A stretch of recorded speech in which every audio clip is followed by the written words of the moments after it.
और आइए शुरुआत कर रहे हैं आज की सबसे बड़ी खबर के साथ। सबसे बड़ी खबर जो है वो है करहल की। अखिलेश यादव जहां से चुनाव लड़ रहे हैं, ग्राफिक्स दिखाएंगे करहल बनेगा क्या नंदीग्राम, क्योंकि बीजेपी ने पूरी ताकत झोंक दी है और ममता बनर्जी स्टाइल में नंदीग्राम में जैसे शिकस्त दी वैसे अखिलेश को करहल में हराने की तैयारी कर रही है बीजेपी खुद।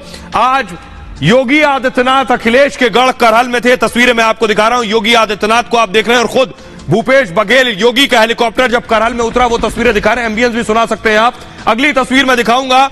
अगली तस्वीर कल अखिलेश और मुलायम, ये तस्वीर आप देख रहे हैं, अखिलेश और मुलायम कल पहुंचे थे करहल, उन्होंने सभा की थी। आइए अब आपको दिखाते हैं करहल में दरअसल जबरदस्त टक्कर नजर आ रही है। बीजेपी ने जिस तरह से ताकत झोंकी है, बीजेपी ने एड़ी चोटी का जोर लगा दिया है और योगी लगातार अखिलेश को टारगेट कर रहे हैं। और आज तो खुद छोटी बहू अपर्णा ने भी कह दिया कि वो चाहती है कि अखिलेश के खिलाफ बघेल जीते, एसपी बघेल। सुनिए जरा। करहल में कमल खिला दे, पूरे यूपी में सपा का टुकड़ा साफ होगा।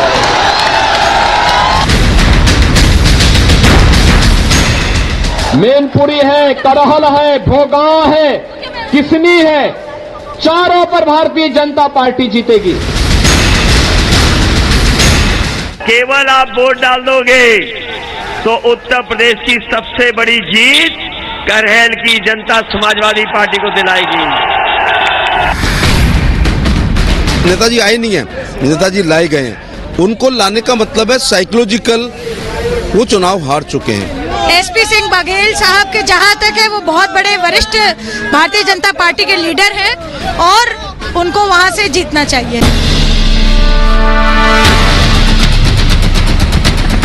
मुलायम सिंह यादव के गढ़ मैनपुरी में आज योगी का हेलीकॉप्टर उतरा। अखिलेश मैनपुरी के करहल से ही मैदान में है।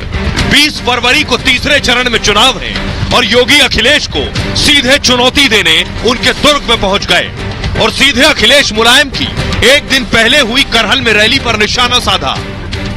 नेताजी भी बहुत होशियार हैं। कल वे आए थे, वे जानते हैं करहल की जनता फैसला कर चुकी है कि प्रोफेसर एसपी सिंह बघेल ही उनका नेता होगा। आसमान से टपके और खजूर में अटके वाली स्थिति उनकी हो गई है। उनको लगा कि नेताजी की विरासत को मैं हथिया लूं। करहल में अपनी करारी हार को देखते हुए वे अब आपा खो चुके हैं। आपने सब देख लिया, बीजेपी को देख लिया कि नहीं देख लिया, और सरकार किसकी बनने जा रही है। इनकी शक्लें देखी, भाषा बदल गई। बताओ कौन खिसिया जाता है। आप तो इन बातों को जानते हो कि कौन खिसियाता है, जो हारने लगता है।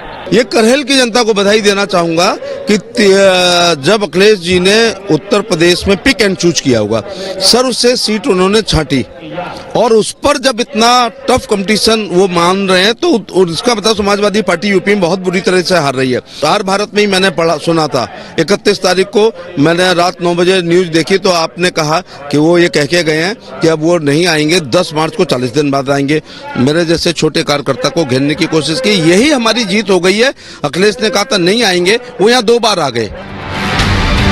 अखिलेश पहली बार विधानसभा चुनाव लड़ रहे हैं, लेकिन यूपी की इस लड़ाई में घर की छोटी बहू अपर्णा यादव टीम योगी में है। अखिलेश भैया करहल से जीतेंगे या हारेंगे, अपर्णा ने क्या कहा सुनिए।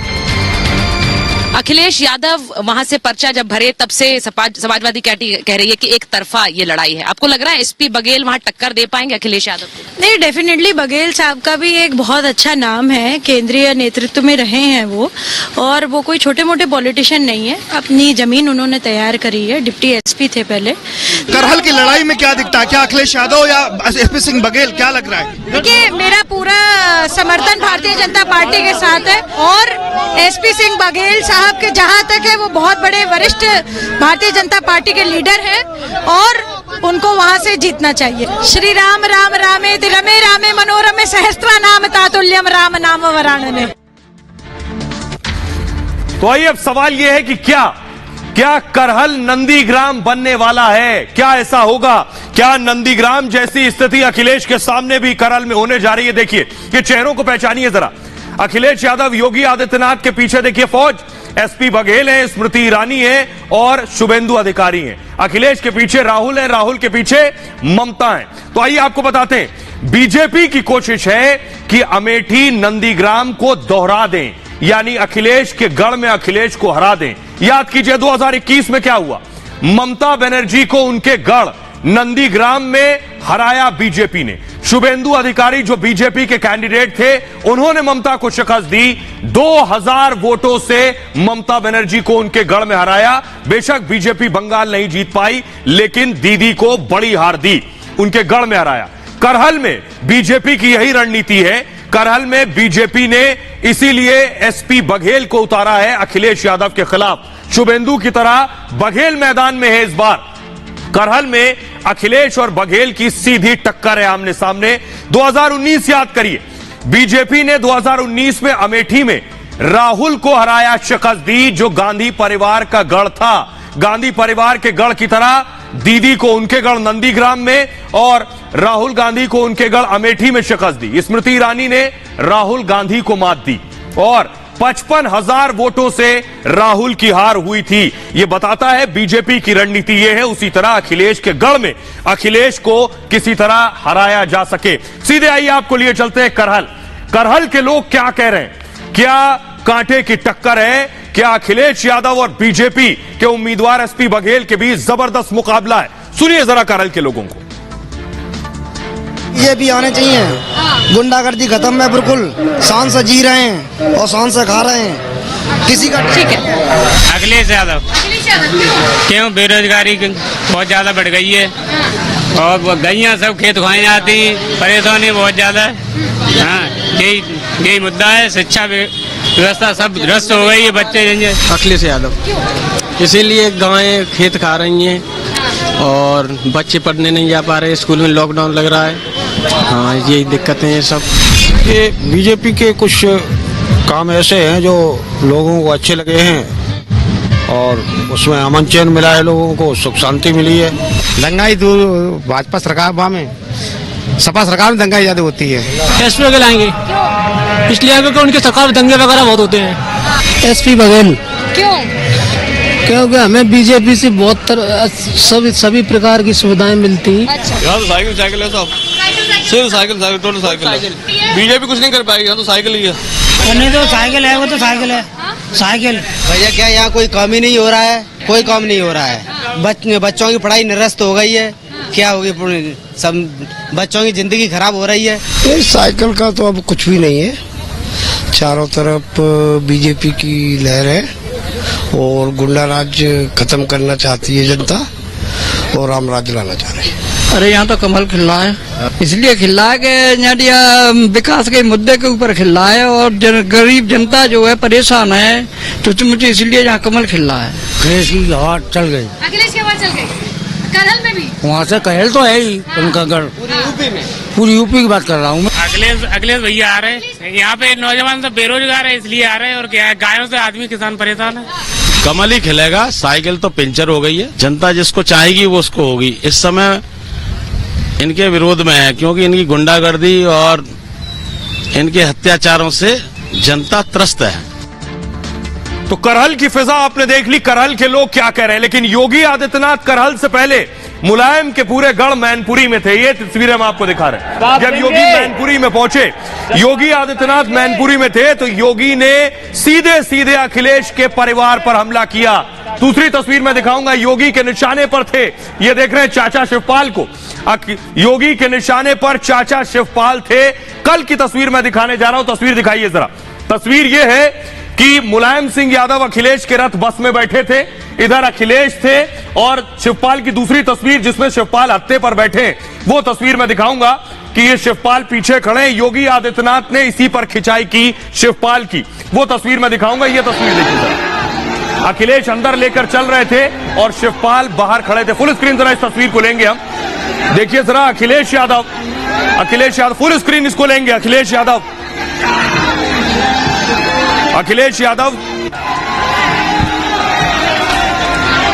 ये देख रहे हैं आप, जरा बस में चढ़ा रहे हैं वो, और बस में चढ़ाने के दौरान अगर आप देखिए शिवपाल बाहर खड़े हैं, शिवपाल बॉयकॉटेड फील कर रहे हैं कि भतीजे ने किनारे कर दिया और योगी ने इसी पर हमला किया। योगी ने क्या कहा ये आपको सुनवाता हूं, दिखाता हूं। योगी नहीं अकेले बल्कि अपर्णा यादव ने भी शिवपाल की स्थिति पर अटैक किया है। क्या कह रहे हैं योगी, ये आपके सामने तस्वीर भी मैं दिखाऊंगा। ये तस्वीर जरा आप देखिए, शिवपाल यादव बैठे हुए हैं सोफे के हत्थे पर। योगी आदित्यनाथ ने कहा कि शिवपाल यादव की दुर्गति हो गई है। इस तस्वीर को देखने के बाद उसे देखकर दुख होता है। योगी ने कहा शिवपाल प्रदेश के नेता थे, वो कभी नेताजी के खास थे, लेकिन इसे जल्दी मूव करेंगे। उनके प्रमुख सिपा सालार रहे हैं शिवपाल। योगी ने कहा उन्हें बैठने को कुर्सी तक नहीं मिली, बैठने को कुर्सी का हत्था मिला है। शिवपाल हत्थे पर बैठे हुए, दुर्गति का नमूना देखना है तो शिवपाल जीता जागता नमूना है। इसके अलावा अपर्णा यादव ने भी हमला किया। अपर्णा ने कहा चाचा शिवपाल ने हमेशा आगे बढ़ाया है और उन्होंने बहुत प्रोत्साहित किया है, हमें हमेशा आगे बढ़ने का आशीर्वाद दिया है चाचा शिवपाल ने। पहले उन्होंने 100 सीट मांगी, यानी शिवपाल ने अखिलेश से 100 सीट मांगी, फिर 65 पर बात बनी, लेकिन सिर्फ 1 सीट उन्हें मिली है। अपर्णा ने कहा यह तस्वीरें देखकर उन्हें बहुत दुख होता है। आइए अब आपको सुनवाते हैं, देखिए जरा योगी आदित्यनाथ ने कैसे हमला किया, सुनिए जरा।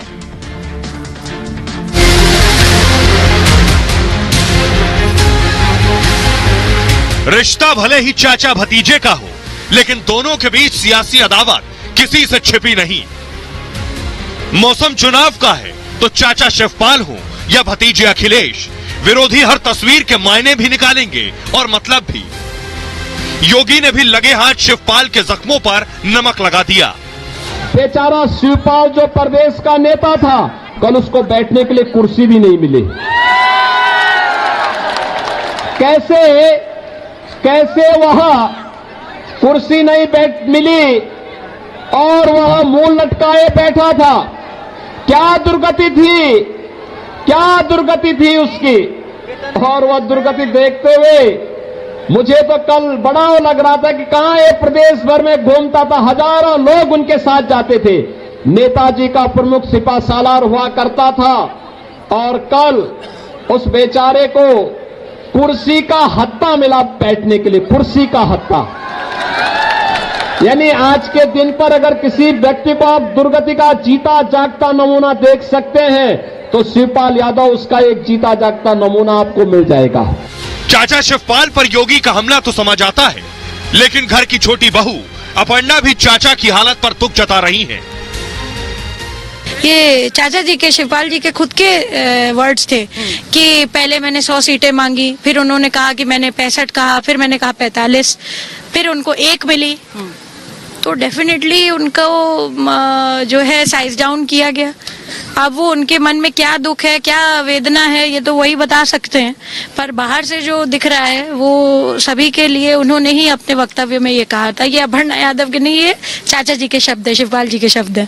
देखिए चाचा ने अपना दुख समय समय पर व्यक्त किया है। उन्होंने जिस प्रकार से राजनीति करी है और जो उनके साथ हुआ है ये दुखद है।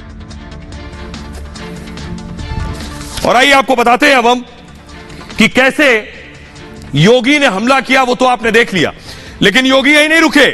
अखिलेश और मुलायम मंच पर थे करहल में, कुछ ऐसी घटना हुई, योगी ने इस पर भी हमला किया। जरा पहले सुनवाते हैं। अखिलेश मुलायम मंच पर थे, मुलायम संबोधित कर रहे थे करहल के लोगों को, अपने लोगों को, और मुलायम उम्मीदवार का नाम भूल गए, उन्हें याद नहीं रहा कि करहल का उम्मीदवार उनके सुपुत्र अखिलेश है। तो देखिए जरा मंच पर हुआ क्या। अब जो यहाँ उम्मीदवार हैं, जो भी उम्मीदवार यहाँ वो श्रेष्ठ उम्मीदवार हैं, कांग्रेस को भारी बहुमत जिताने हैं। और आइए अब आपको सुनवाता हूं, इस पर योगी आदित्यनाथ ने क्या कहा वो सुनिए जरा। नेताजी ने कल यही कहा कि भाई ठीक है, तुम लोग जो चाहो तय कर लो, अपना विधायक चुन लो। दूसरा व्यक्ति बोला जा रहा है कि नाम बोल दीजिए, नाम बोल दीजिए। वो कह रहे कौन लड़ रहा है यहां से सपा का प्रत्याशी, मुझे तो पता ही नहीं है। अब ये दुर्गति हो गई हो कि बाप पुत्र का नाम न जान रहा हो। तो भाइयों बहनों, ये सपा की पूरे प्रदेश के अंदर की दुर्गति को भी प्रदर्शित करता है। नेताजी एक बहुत बुजुर्ग भी हैं और देश के एक अच्छे लीडर हैं, तो उनका आशीर्वाद लेना कोई बुरी बात नहीं है। आपको पता था वो प्रचार में उतर रहे हैं? मुझे ये था कि पहले वो शायद नहीं आएंगे प्रचार में, इसीलिए मैंने ये बात बोल ली है कि मुझे खुशी है कि वो आज प्रचार में दिख गए जी, क्योंकि शायद वो कह रहे थे कि मुझे प्रचार में उतारा जाएगा कि नहीं उतारा जाएगा। वो ये पूछ रहे थे कि मुझे प्रचार में उतारा जाएगा कि नहीं उतारा जाएगा, वो ऐसा कह रहे थे क्योंकि बुजुर्ग हैं वो, तो उनकी बात सुननी चाहिए। वो उतरना चाह रहे थे प्रचार में, उस पर क्रॉस क्वेश्चन नहीं करना चाहिए। नहीं, पर वो प्रचार में उतरना चाह रहे थे, लेकिन ये उनके हाथ में नहीं था। अब देखिए, पार्टी की जो कमान है वो अब उनकी नहीं, मतलब वो संरक्षक हैं पार्टी के, उनके जो पार्टी के राष्ट्रीय अध्यक्ष हैं वो सारी चीजें डिसाइड करते हैं। और आइए अब आपको दिखाने जा रहे हैं मैनपुरी की स्थिति क्या है। पूरे मैनपुरी में कितनी सीटें हैं और बीजेपी कितनी सीटें जीत सकती है, देखिए जरा। मैनपुरी में 4 विधानसभा सीटें हैं, 4। समाजवादी पार्टी के पास फिलहाल 3 सीट है और बीजेपी के पास मैनपुरी की 1 सीट है। मैनपुरी, किशनी, करहल समाजवादी पार्टी के पास है और भुगांव पर बीजेपी का कब्जा है इस वक्त। मैदान में 42 उम्मीदवार उतरे हैं। आपको बताऊं, 30 प्रत्याशियों की जमानत जब्त हो गई चुनाव के दौरान। 12 दावेदार ही अपनी जमानत बचा पाए थे। स्थिति ये थी, कुछ कैंडिडेट 100 वोट पर ही सिमट गए थे। 12 दावेदार जमानत बचा पाए इस पूरी जंग में। कुछ के वोटों की गिनती सिर्फ 100 तक पहुंची थी, 100 तक। कुछ का 5000 पर खाता बंद हो गया था। हालत यह है। बहरहाल खबरों में आगे बढ़ते हैं। आज की अगली बड़ी खबर है प्रधानमंत्री नरेंद्र मोदी से जुड़ी हुई। प्रधानमंत्री मोदी के दिल में सिख समाज है, वो मैं दिखाऊंगा आपको कि कैसे। ये देखिए, प्रधानमंत्री नरेंद्र मोदी को आप देख रहे हैं। आज सारे बड़े नेता, सिख बड़े नेता पहुंचे। ये देख रहे, प्रधानमंत्री नरेंद्र मोदी से मिलने के लिए प्रधानमंत्री से यहां मिल रहे थे। वहां पंजाब की हवा बदल रही थी। पंजाब में बड़े बड़े नेताओं के दिल की धड़कनें बढ़ गई थी प्रधानमंत्री की इन नेताओं के साथ ये तस्वीरें देखकर। दूसरी तस्वीर में दिखाऊंगा, प्रधानमंत्री ने उन्हें संबोधित भी किया। प्रधानमंत्री को तलवार और शॉल गिफ्ट भी की इन सिख नेताओं ने। वो तस्वीरें देख रहे हैं आप। आइए अब मैं आपको बताने जा रहा हूं प्रधानमंत्री ने क्या इस मुलाकात के जरिए और पंजाब के दौरों के जरिए कुछ बदल दिया है। प्रधानमंत्री ने सिखों के लिए क्या किया है, सबसे पहले मैं आपको बताऊंगा। करतारपुर कॉरिडोर खुलवाया प्रधानमंत्री नरेंद्र मोदी ने अपने कार्यकाल के दौरान। सिख दंगों के लिए बाकायदा SIT जांच बिठाई। गुरु के लंगरों से GST हटवाया प्रधानमंत्री ने। वीर बाल दिवस घोषित किया गया और लखपत गुरुद्वारा साहिब और अफगानिस्तान से आई गुरु ग्रंथ साहिब, ये सब कुछ प्रधानमंत्री के कार्यकाल में हुआ। गुरु ग्रंथ साहिब का अनुवाद किया गया और हिंदू मैरिज एक्ट में परिवर्तन किया गया। ये सारी चीजें प्रधानमंत्री मोदी के कार्यकाल में हुई है। आइए अब आपको सुनवाते हैं जो सिख नेता प्रधानमंत्री नरेंद्र मोदी से मिलने पहुंचे थे, उन्होंने क्या कहा, उन्हें जरा सुनिए। और पिछले 47 से लेके अब तक सिखों के मन में गुस्सा क्या है, क्यों दर्द था, कौन सी पीड़ा थी, उसको प्रधानमंत्री जी ने समझा है, उस पर मरहम लगाई है। चाहे वो 1984 के कातलों को जेल में डालना हो, चाहे वो कानपुर में SIT बना के लोगों को जेल में डालना हो, चाहे उन लोगों की बाजू पकड़, ये काम जो उन्होंने मरहम लगाने का काम किया, उसके लिए हम धन्यवाद करते हैं। नरेंद्र मोदी जी ने एक बात कही है जो हमारे दिल में लगी है कि मेरे खून में सिखी है, मेरे खून में सेवा है। मैं जब भी जो भी करता हूँ हृदय से करता हूँ, श्रद्धा से करता हूँ। जो दिल्ली में SIT बनवा के 1984 की लड़ाई के लिए उन्होंने सज्जन कुमार जैसों को अंदर करवाया, सिखों की भावनाओं देखते हुए जो कॉरिडोर बनाया गया करतारपुर साहब का लांगा, जिससे आज हजारों लोग वहां पर जाते हैं। मैं समझता हूं कि देश के अंदर इतने बड़े काम करने के लिए जो आशीर्वाद उनको वैसे गुरु को मिला हुआ है, गुरुओं की धरती से जुड़े हुए हैं और जो आज उन्होंने अपनी बातें रखी हैं वो वाकई एक ऐतिहासिक बात है। PM साहब एक सिख एट हार्ट हैं, बहुत जुड़े हुए हैं, बहुत उनकी अंडरस्टैंडिंग है सिख ग्रंथों की और सिख गुरुओं की और सिख भाषा की और सिख किस तरह से सेवा में जुड़े हैं। इस चीज़ की शायद किसी प्राइम मिनिस्टर को इंडिया में इतनी अंडरस्टैंडिंग नहीं रही जितनी। और आइए आज की अगली एक और बड़ी खबर है। प्लान टारगेट मोदी, आतंकियों के निशाने पर प्रधानमंत्री नरेंद्र मोदी को मारने का प्लान बनाया था आतंकियों ने। जी हां, प्रधानमंत्री नरेंद्र मोदी हमेशा आतंकियों के निशाने पर रहे हैं, बताएंगे। लेकिन उससे पहले आपको बताऊं, तस्वीर दूसरी दिखाऊंगा, उस धमाके की तस्वीर जिस धमाके के जरिए प्रधानमंत्री नरेंद्र मोदी निशाना थे। ये आप देख रहे हैं, एक के बाद एक 20 धमाके हुए थे सिर्फ 70 मिनट में, और इसके पीछे प्रधानमंत्री को निशाना बनाना भी मकसद था। आइए अब आपको बताने जा रहा हूं कैसे आतंकियों के निशाने पर पीएम मोदी थे और क्या रणनीति थी, कैसे मोदी को मारना कोशिश था। हुआ क्या देखिए, 26 जुलाई 2008 को अहमदाबाद में धमाके हुए। 70 मिनट के अंदर 20 धमाके हुए, एक के बाद एक 20 धमाके में 56 लोगों की मौत हो गई। वहीं पर 200 से ज्यादा लोग घायल हो गए इस धमाके में, और इसी धमाके में मोदी को मारने की प्लानिंग की गई थी। हुआ क्या, तब गुजरात के मुख्यमंत्री थे नरेंद्र मोदी उस वक्त, और मोदी को निशाना बनाने के लिए बाकायदा धमाके किए गए इस प्लानिंग के साथ कि मोदी को मारने के लिए अस्पताल में बम प्लांट किए गए, ये सोच के साथ कि धमाके में जो लोग घायल हुए उन्हें देखने के लिए अस्पताल के दौरे के दौरान प्रधानमंत्री जाएंगे और तभी उन पर हमला होगा। घायलों को देखने मोदी अस्पताल जाते और तब उन्हें टारगेट किया जाता। अस्पताल में लगाया गया था बाकायदा बॉम्ब, और कोर्ट ने खुद इस बड़ी साजिश का खुलासा किया। आपको बताऊं, 13 साल बाद इस ब्लास्ट केस में सजा हुई है। भारत के इतिहास में सबसे बड़ी सजा है ये। अहमदाबाद ब्लास्ट केस में 49 दोषी थे, 49 दोषी, जिसमें से 38 दोषियों को सजाए मौत दी गई है, फांसी की सजा।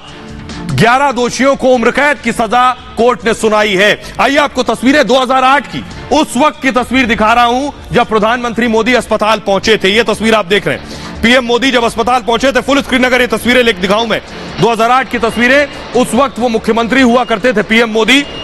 तस्वीरों में आप देख रहे हैं ये अस्पताल में जाने की तस्वीरें मैं आपको दिखा रहा हूं, और कोशिश ये थी कि धमाकों के बाद जो मरीज अस्पताल पहुंचेंगे, प्रधानमंत्री मोदी उस वक्त मुख्यमंत्री थे, तत्कालीन मुख्यमंत्री पीएम मोदी जब उन्हें देखने पहुंचेंगे तब उन्हें टारगेट किया जाए।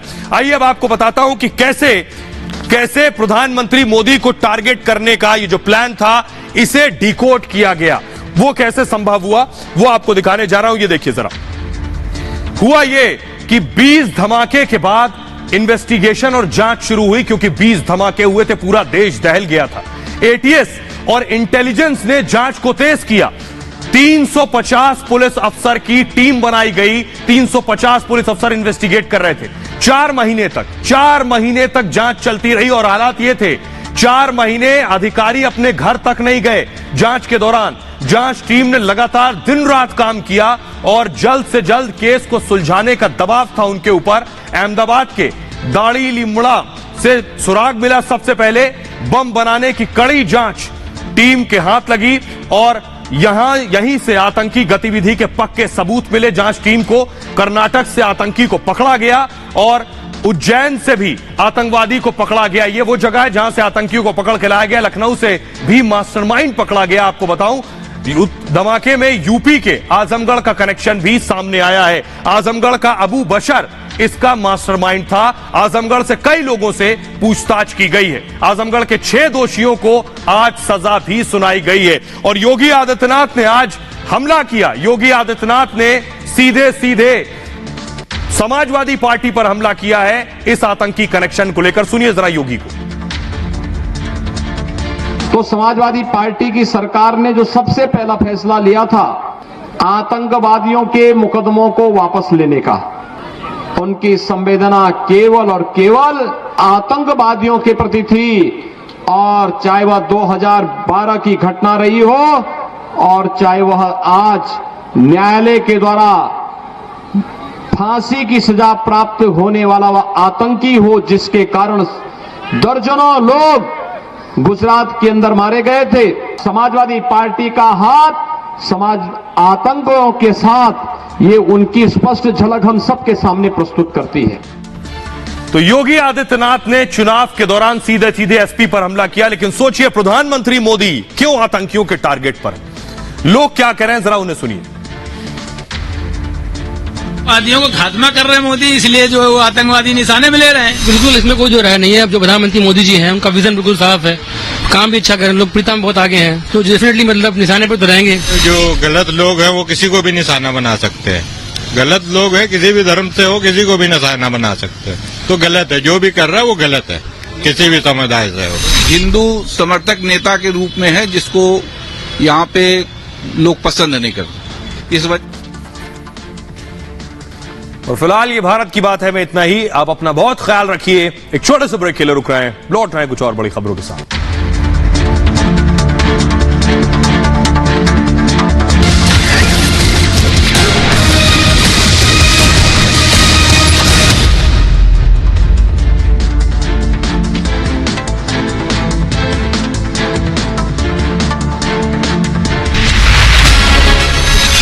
अखिलेश लड़ाई हुई कड़ी, बीजेपी की रणनीति से चुनौती हो गई बड़ी।